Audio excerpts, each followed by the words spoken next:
Welcome to morning మన్నా. నేటి వాక్య దర్శనం కొరకు యెషయా గ్రంథం 43వ అధ్యాయం 1వ వచనం. అయితే యాకోబు నిన్ను సృజించిన వాడుగు యెహోవా, ఇశ్రాయేలు నిన్ను నిర్మించిన వాడుగు ఇలాగూ సెలవిచ్చున్నాడు. నేను నిన్ను విమోచించి ఉన్నాను, భయపడకుము. పేరు పెట్టి నిన్ను పిలిచి ఉన్నాను, నీవు నా సొత్తు. మరొకసారి యెషయా ప్రవచన గ్రంథంలో నుండి ఈ ఉదయకాల సమయంలో 4 ప్రాముఖ్యమైన సత్యాలు మనం గ్రహించాలి. నెంబర్ 1, పేరెంటేజ్, పితృత్వము, సృష్టికర్త. ఈ మాటను మనం జాగ్రత్తగా ఆలోచన చేస్తే, దేవుడు మనకు తండ్రి లాంటి వాడు. ఎందుకు తండ్రి అయ్యాడు అనంటే, నిన్ను సృజించిన వాడు, నిన్ను నిర్మించిన వాడు అనే 2 పదాలు మనకి స్పష్టంగా కనిపిస్తూ ఉన్నాయి. దేవుడే మనం యాదృచ్ఛికంగా భూమి మీదకి రాలేదు. ఆయన ఒక ఉద్దేశంతో, ఆయన ఒక పర్పస్తో మనల్ని నిర్మించాడు, రూపకల్పన చేశాడు.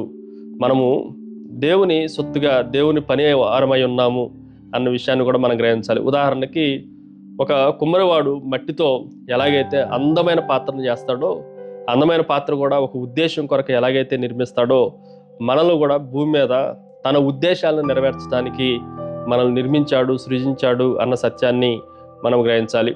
Number 2, it is A purchase, విమోచన. ఈ మాటను కూడా మనం జాగ్రత్తగా ఆలోచన చేస్తే, దేవుడు మనల్ని విమోచించాడు. పాపంలో ఉండగా, శాపంలో ఉండగా, భయంకరమైన రుణభారం మన మీద ఉండగా, మనల్ని విమోచించే ఆ సృష్టికర్త ఆయన తన స్వరక్తాన్నిచ్చి వెలపెట్టి మనల్ని విమోచించాడు. అప్పుల భారంతో ఒక ఇంటిని కోల్పోయిన వాడు వేలంపాటలో వచ్చిన పరిస్థితులను చూసి, ఎవరో బంధువుల్లో ఒక ఆయన వచ్చి వాటిని విడిపిస్తే ఎలాగైతే ఆ ఆస్తి అంతటిని తిరిగి పొందుకోగలుగుతాడో, మనం కూడా ఈ సాతాను బంధకాల్లో నుండి మనల్ని విమోచించడానికి ఆయన తన ప్రాణము అనే దాన్ని క్రయధనంగా చెల్లించాడు అన్న విషయాన్ని కూడా మనం గ్రహించాలి. Number 3, it is a peace, సమాధానము. నేను నిన్ను విమోచించాను గనుక భయపడకుము అని దేవుడు మనకి జ్ఞాపకం చేస్తా ఉన్నాడు. విమోచించకపోతే సాతాను మనల్ని బెదిరించేవాడు, భయపెట్టేవాడు. కానీ యేసుక్రీస్తు రక్తం చేత విమోచింపబడ్డం గనుక భయము ఇంక లేదు.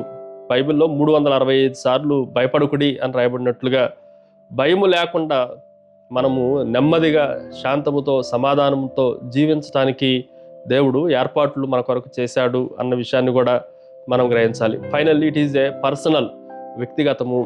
నేను పేరు పెట్టి నిన్ను పిలిచితిని, నీవు నా సొత్తు అన్న మాటలను కూడా మనం జాగ్రత్తగా ఆలోచన చేస్తే, దేవునికి మన పేర్లు, మన స్వభావము అన్నీ ప్రభు ఎరిగినవాడు.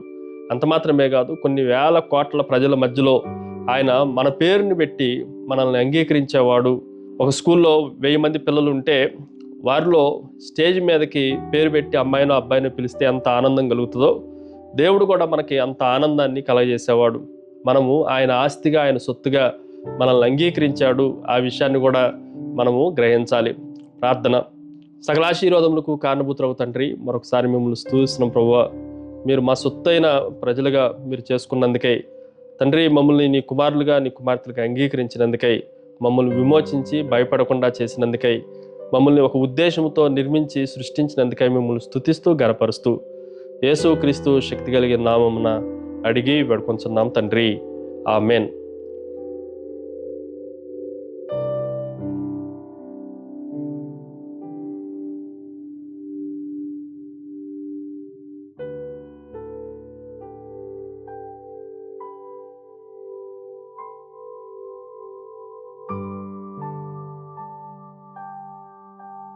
God bless you.